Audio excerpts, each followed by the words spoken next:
I thought marriage is a live-in relationship. So,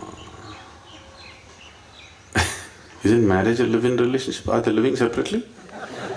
There are some marriages like that, I know, but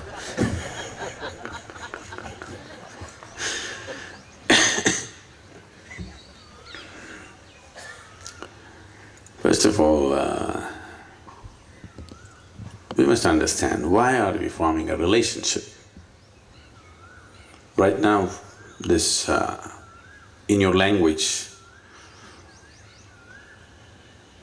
the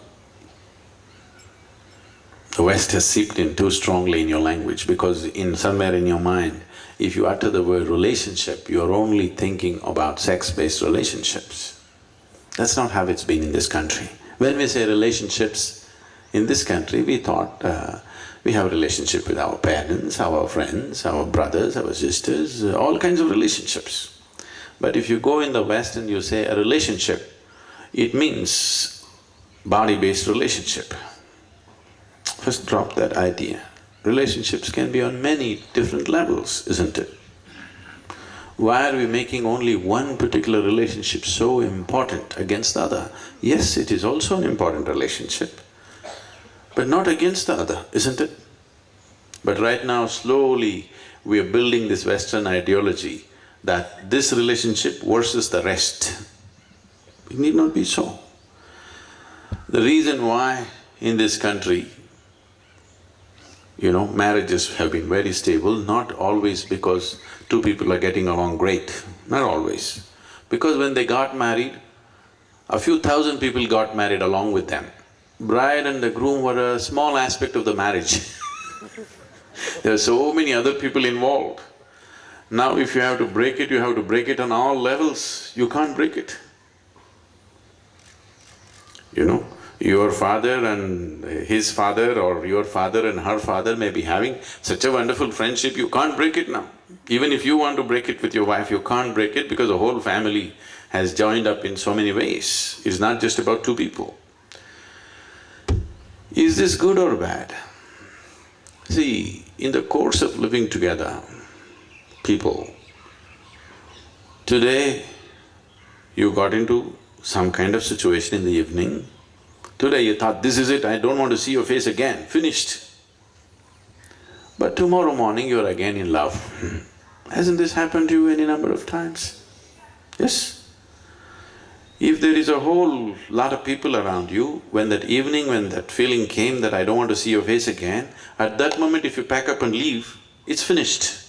You can't come back tomorrow morning. But now there's a whole lot of situation that you can't leave. You stayed on, tomorrow morning everything is wonderful.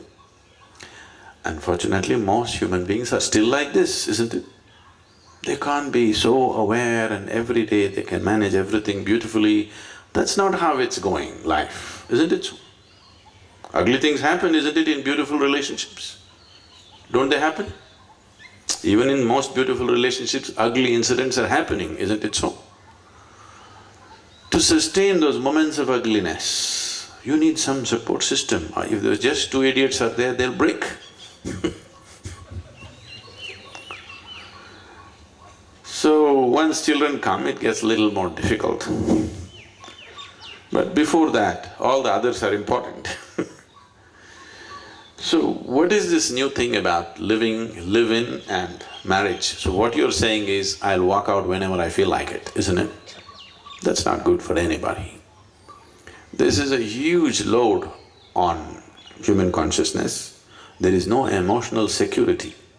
I think United States of America, just recently, I was addressing a group of people just a week ago, and I was telling them, one big reason, they were talking about the economic meltdown, why are we not productive, why is it that this has happened? I said, one important thing is there's no emotional security for the man and the woman. You go out, when you come back, you don't know whether your home will be there or not. You don't know whether your wife will be waiting for you or not. This is there on most people's minds, at least 50% of the people's minds. With this level of insecurity, your husband goes to the office, you don't know whether he'll come back or go away with the secretary. When this emotional insecurity is there, you cannot focus on anything. People cannot be productive when there is no stable emotional situation for themselves. Here we fix the marriage in such a way, no matter what happens, you can't break this. It doesn't matter what stupid things you do, you still have to come back to that place. That gives a certain sense of security. There may be a lot of ugliness in the situation, but still there is a stability where you can focus on what you're doing. So, when you say marriage versus live-in, what is it? Uncommittedly you want to live in, that's all, isn't it? You don't want to live in a committed way. I don't think living in an uncommitted way together is a good thing, nor is there any… I'm not saying marriage means some pujari has to come and say a mantra for you, but it must be a committed relationship.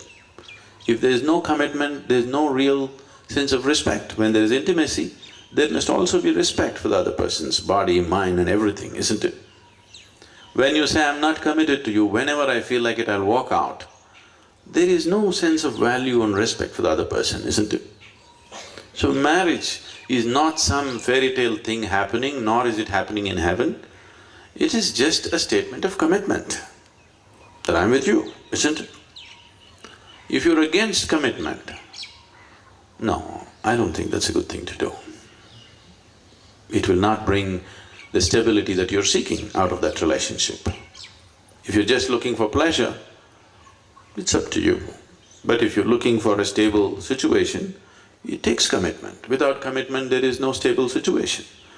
So marriage is not performed by somebody. That is only for social reasons. Marriage is between two people that there is a sense of commitment, I'm with you, isn't it? Whether we actually go through a ceremony or do not go through a ceremony could be a choice, but I don't think there is a choice about whether we are committed to each other or not. Then you will never know the joy of being together. It'll always be a calculation, isn't it? It'll always be a calculation, isn't it? What can I get out of you, what can you… Once there is what can I get out of you, a relationship cannot be beautiful.